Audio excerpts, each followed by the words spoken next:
క్రీస్తు రక్తము ద్వారా సమస్తము సాధ్యమవుతుంది.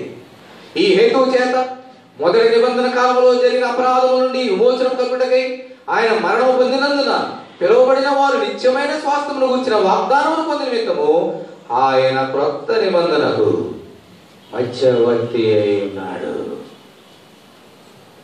ఇదే క్రొత్త నిబంధన. క్రొత్త నిబంధనకు మధ్యవర్తి అయి ఉన్నాడు. అక్కడ ఇక్కడ ఎంత కాంట్రాస్ట్ అండి. వాళ్ళందరూ ఎవరు? స్త్రీకి పుట్టిన వారే, అపవిత్రుడు. మరి యేసుక్రీస్తు స్త్రీ పుట్టలేదా? స్త్రీకే పుట్టాడు. కానీ ఈయన మరే అపమంతుడు. మరి ఈయన పవిత్రుడు ఎలా అవుతాడు? ఈయన అపవిత్రుడే కావాలి. యోబు క్వశ్చన్ వేసినట్టుగా యేసుక్రీస్తు పుట్టలేదు నా సోదరుడు, నా సోదరి. ఈ లోకంలో ప్రతి మనుషుడు ఒక తండ్రికి ఒక తల్లికి పుట్టిన వాడే. యేసుక్రీస్తు ఒక తల్లికి పుట్టాడంటే తండ్రి మాత్రం పరిశుద్ధాత్మ దేవుడు. పరిశుద్ధాత్మ బీజం వచ్చింది, యోసేపు బీజం కాదు. అందుకని ఈయన అపవిత్రుడు కాదు. ఆ ప్రధాన యాజకుడు ఎవరైనా సరే అపవిత్రుడే. శిరస్నానం చేయాలి, బట్టలు వేసుకోవాలి. యేసుక్రీస్తుకి అవసరం లేదు నా సోదరుడు, నా సోదరి. ఎందుకంటే ఈయన పవిత్రుడు. ఆ కోడి కానీ, ఆ దూడ కానీ, ఆ గొర్రె కానీ, ఏ పశువు కానీ అవన్నీ లోక సంబంధమైనవి. కానీ ఇదిగో లోక పాపమును మోసుకొని పోవు దేవుని గొర్రె పిల్ల. అటువంటి కళంకము మచ్చలు ఉన్నటువంటిది కాదు ఈ గొర్రె పిల్ల.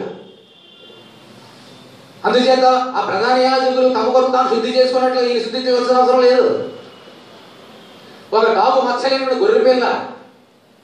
అందుకని ఆ బూడిద మనుషులకి పాపశుద్ధి కలిగజేస్తే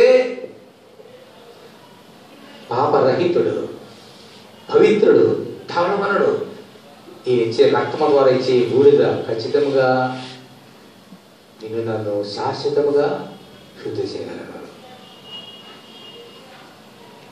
ఇది ఆయనకే సాధ్యం. నిలబడి లోకాన్ని ఛాలెంజ్ చేశాడు. అక్కడ యోబు 2 ఛాలెంజ్ చేశాడు మనుషులకి. అదే మనుషులకి ఈయన ఛాలెంజ్ చేశాడు యేసుక్రీస్తు. నాలో పాపమున్నదని మీలో ఎవడు నేరస్థాపన చేయగలడు? అంటే నేను అపవిత్రుడని మీరు ఎవరు ప్రూవ్ చేస్తారండి? కమాన్ అన్నాడు, ఛాలెంజ్ చేశాడు. Nobody, nobody, because he is the holy God, Jesus. Jesus is holy God. లోకం ఓడిపోయింది.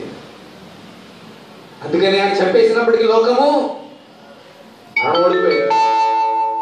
ఆ మరణా జయించి లేచాడు. ఎందుకని? ఈయన హోలీ గాడ్. ఈ బుడిద నీకు కావాలి నా సోదరుడు, నా సోదరి. యేసు రక్తం నీకు కావాలి, యేసు నీకు కావాలి. యేసు లేకుండా నువ్వు పవిత్రురాలు కాలేవు, పవిత్రుడు కాలేవు. Only Jesus can be so.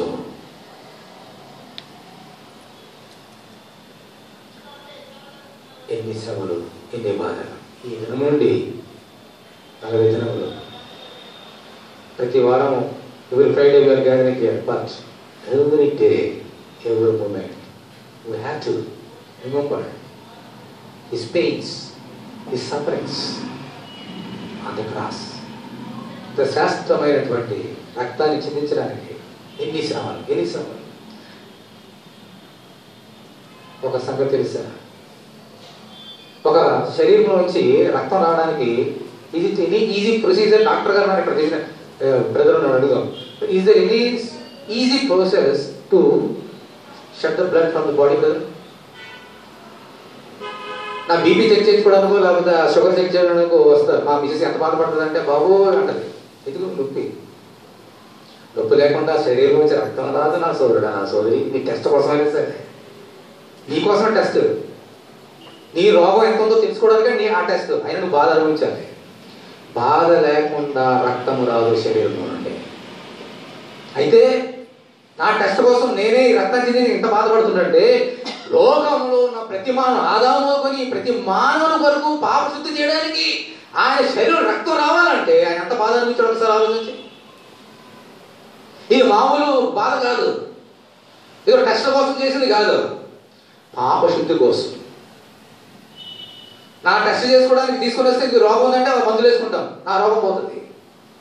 అటువంటి రోగం శుద్ధి చేయడానికి కాదు ఆ రక్తం. ఆ శరీరం వచ్చింది దేవుడు ఏర్పాటు చేసినటువంటి కార్యం నా సోదరుడా. No man in this world can express the pain which he had experienced. I cannot.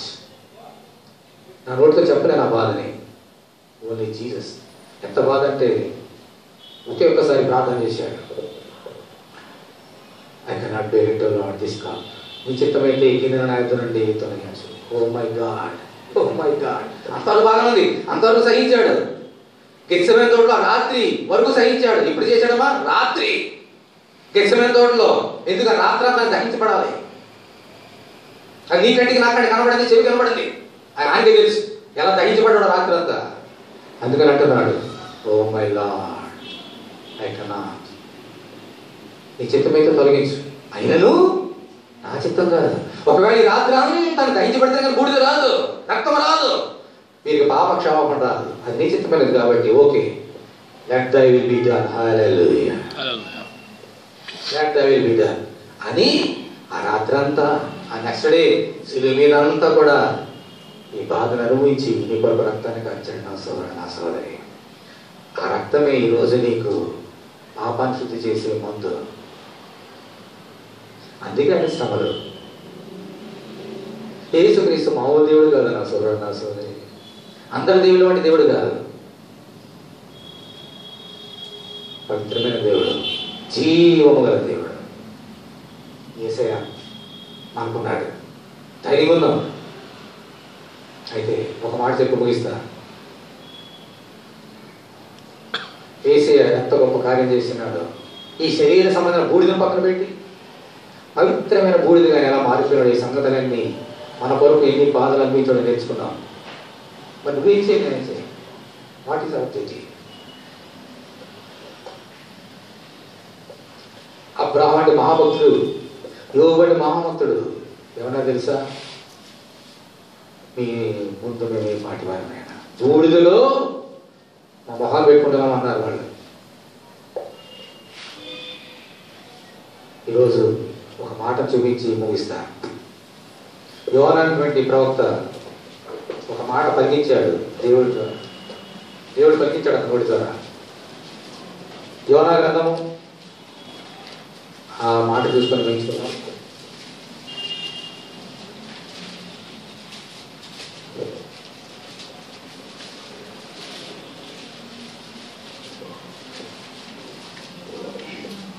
యోనా గ్రంథము 763 పేజీ, 763.